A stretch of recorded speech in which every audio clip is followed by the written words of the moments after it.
سخت جگہوں پر اکثر سخت جان لوگ پیدا ہوتے ہیں اور منگولیا دنیا کی سخت ترین جگہوں میں سے ایک جگہ ہے۔ یہ داستان ہے ان لوگوں کی جنہوں نے منگولیا سے نکل کر تاریخ کی مضبوط ترین سلطنت کی بنیاد رکھی۔ یہ داستان ہے تیموجن کی کہ آخر کیسے وہ تیموجن سے چنگیز خان بنا۔ 10ویں صدی عیسوی کے آغاز میں پروٹو منگولی کھٹین لوگوں نے گریٹ لیاؤ سلطنت کی بنیاد رکھی۔ ان کھٹینز نے کوریا، چائنا اور سینٹرل ایشیا میں بہت سی جنگیں لڑیں، لیکن 1125 عیسوی میں ان کھٹینز یعنی گریٹ لیاؤ سلطنت کو چین کی جن سلطنت سے بری طرح شکست کا سامنا کرنا پڑا، جس کے نتیجے میں کھٹینز نے ویسٹرن لیاؤ میں نئی سلطنت کی بنیاد رکھی۔ شمال کی طرف آج کے منگولیا میں چند خانہ بدوش قبائل نے آپس میں اتحاد کیا۔ ان خانہ بدوشوں میں سے ایک قبیلہ بورزگین کا تھا، جو کہ 12ویں صدی عیسوی تک کئی مرتبہ خاقان کی ذمہ داریاں سر انجام دے چکا تھا۔ ان خانہ بدوشوں کا اتحاد خیمک منگول کہلاتا تھا۔ خیمک منگول ایک طویل عرصے سے تاتار قبیلے کے دشمن تھے اور ان کے درمیان اکثر اوقات جنگیں ہوتی رہتی تھیں، لیکن تاتار قبیلے سے مسلسل جنگوں نے منگولوں کو کمزور کر دیا تھا، جس کی وجہ سے منگولوں کا اتحاد ٹوٹ گیا۔ منگولوں کے اتحاد میں شامل ایک سردار یسوگئی نے منگول قبائل کو دوبارہ ملانے کی کوشش کی، جس کے لیے اس نے اپنے 9 سالہ بیٹے تیموجن کی شادی ایک ہمسائے قبیلے کی بیٹی بورتے سے کی۔ کچھ لوگوں کا کہنا ہے کہ شادی کی رات یسوگئی کو تاتار قبیلے کی جانب سے زہر دیا گیا تھا۔ یسوگئی کے مرنے کے بعد تیموجن نے اپنے قبیلے کی سرداری کے فرائض سنبھالنے کی کوشش کی، لیکن اس کے قبیلے نے نہ صرف یہ کہ اسے مسترد کر دیا بلکہ اسے اور اس کے اہل خانہ کو جلاوطن کر دیا گیا، اور یوں 6 سال تک تیموجن نے غربت اور غلامی میں گزارے۔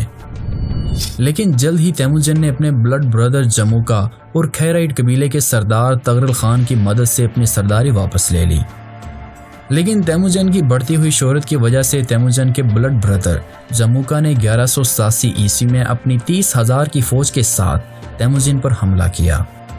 اس وقت تیموجن کے پاس صرف 20,000 کی مختصر فوج تھی، جس کی وجہ سے تیموجن کو شکست ہوئی۔ اگلے 10 سالوں میں تیموجن کی زندگی کے بارے میں ہمیں زیادہ معلومات نہیں ملتی، لیکن ہم دیکھتے ہیں کہ 1197 عیسوی میں تیموجن منگولوں کی متحدہ افواج کے کمانڈر کے طور پر تاتاریوں کے خلاف جنگ کرتا ہے، جس میں اسے خاصی کامیابی حاصل ہوتی ہے، اور اس جنگ میں اس نے اپنے باپ یسوگئی کی موت کا بدلہ بھی لیا۔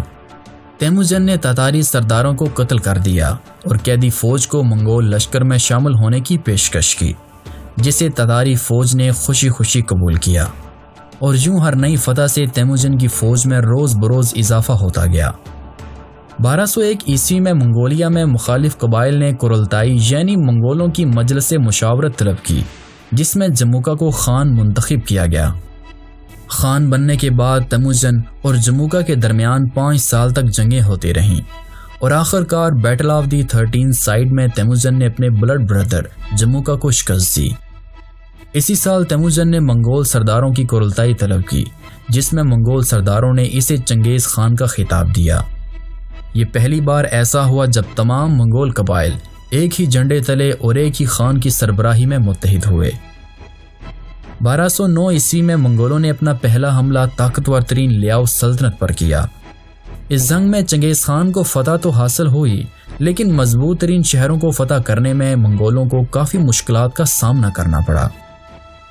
مارچ 1211 عیسوی میں چنگیز خان نے منگول سرداروں کو اکٹھا کیا اور چائنا پر حملے کی تیاری کا حکم دیا۔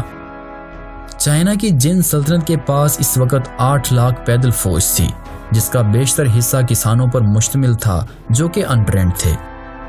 منگولوں کے حملے کے پیش نظر جن فورسز قلعوں، فوجی چھاونیوں اور عظیم دیواریں چین پر پھیل گئی۔ اس وقت منگولوں کے پاس صرف 90,000 کی منظم، طاقتور اور وفادار فوج تھی، جو کہ 3 حصوں میں بٹی ہوئی تھی، جس میں ایک حصہ پیدل فوج کا تھا، دوسرا گھڑ سوار تیر انداز اور تیسرے تلوار باز گھڑ سوار تھے۔ یہ تمام فوج اعلیٰ تربیت یافتہ اور وفادار تھی۔ دیوار عظیم کو عبور کرنے کے بعد منگولوں نے اپنی فوج کو 2 حصوں میں تقسیم کیا۔ پہلا حصہ خود چنگیز خان کی زیر قیادت تھا، جس میں 60,000 منگول شامل تھے، جبکہ دوسرا حصہ جس میں 30,000 منگول شامل تھے، چنگیز خان کے بیٹے اوگدائے خان کی کمان میں ڈیٹونگ شہر کے محاصرے میں تھے۔ چنگیز خان جب مرکزی فوج کے ساتھ جہولنگ شہر کے پاس پہنچا تو چینی فوج پہلے ہی سے منگولوں کی انتظار میں تھی۔ منگولوں نے جن فورسز کا ڈٹ کر مقابلہ کیا، لیکن وہ میدان جنگ چھوڑنے والے بالکل بھی نہیں تھے۔ اسی دوران چنگیز خان نے اپنے قابل اعتماد جنرلز جیبی اور سبوتائے کو مختصر فوج کے ساتھ مغربی شہر پر حملے کے لیے بھیجا، جو کہ کامیاب رہا۔ ادھر جہولنگ میں چنگیز خان اپنے جنرلز کا انتظار کر رہا تھا۔ سبوتائے اور جیبی جیسے ہی مرکزی فوج کے ساتھ شامل ہوئے تو منگولوں نے جن فورسز پر پہاڑی علاقے سے اچانک حملہ کیا اور جن فورسز کو دھکیلنے کی کوشش کی۔ چنگیز خان نے سبوتائے اور جیبی کو پہاڑی کے دوسرے بلند ترین راستے سے بھیجا، جہاں سے جن فوج کے وہم و گماں میں بھی نہ تھا کہ منگول یہاں سے بھی حملہ کر سکتے ہیں۔ جیبی، جو کہ چنگیز خان کا سب سے چہیتا جنرل تھا، اس نے اس حملے میں ایک چال چلی۔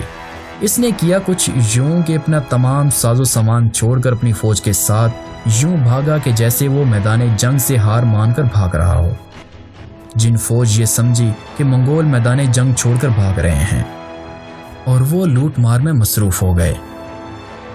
منگول جس رفتار سے بھاگے تھے اس سے دگنی رفتار کے ساتھ واپس پلٹے اور جن فورسز پر اچانک حملہ کر دیا، اور دیکھتے ہی دیکھتے ہزاروں جن فوجی منگولوں کے ہاتھوں مارے گئے۔ چنگیز خان سردیاں شروع ہونے سے پہلے چین کے کیپٹل بیجنگ پر قبضہ کرنا چاہتا تھا، لیکن اس جنگ کے دوران چنگیز خان تیر سے زخمی ہو گیا، جس کی وجہ سے چنگیز خان نے واپس منگولیا کا رخ کیا۔ 1213 عیسوی میں منگولوں نے چین پر دوبارہ حملہ کیا۔ منگولوں نے پھر سے شہروں اور قلعوں کا محاصرہ کیا اور جن فوج کے نکلنے کا انتظار کرنے لگے تاکہ ان کا آسانی سے شکار کیا جا سکے۔ منگولوں نے یہاں گوریلا وارفیئر جاری رکھی۔ جن شہروں نے ہتھیار ڈالنے سے انکار کیا، ان کی تمام آبادی کو قتل کر دیا گیا اور بہت سوں کو غلام بنایا گیا۔ تاہم انجینئرز، آرٹسٹ، ڈاکٹرز اور ٹیچرز کو چھوڑ دیا گیا اور انہیں منگول فوج میں شامل کر لیا گیا، جبکہ قیدی فوج کو منگولوں نے شیلڈ کے طور پر استعمال کیا تاکہ دشمن کے تیروں سے بچا جا سکے۔ یلو ریور تک کا علاقہ فتح کرنے کے بعد چنگیز خان نے چین کے کیپٹل بیجنگ کا محاصرہ کیا۔ یہ محاصرہ مہینوں جاری رہا۔ آخر تنگ آ کر چینی شہنشاہ نے چنگیز خان سے امن معاہدہ کیا، جس کی روح سے چنگیز خان کو غلام، سونا، گھوڑے اور شہنشاہ کی بیٹی دی گئی، اور یوں منگول خزانے کے ساتھ جیسے ہی دیوارے چین کے اس پار پہنچے کہ اچانک چنگیز خان کو خبر ملی کہ شہنشاہ نے اپنا دربار کائفنگ منتقل کر دیا ہے۔ اس پر چنگیز خان کو سخت غصہ آیا، کیونکہ وہ جانتا تھا کہ شہنشاہ جوابی حملے کی تیاری کرے گا۔ منگول برق رفتاری کے ساتھ بیجنگ پہنچے اور ہزاروں چینیوں کی مدد سے شہر پر حملہ کیا، اور کچھ ہی ہفتوں میں منگول شہر میں داخل ہو گئے۔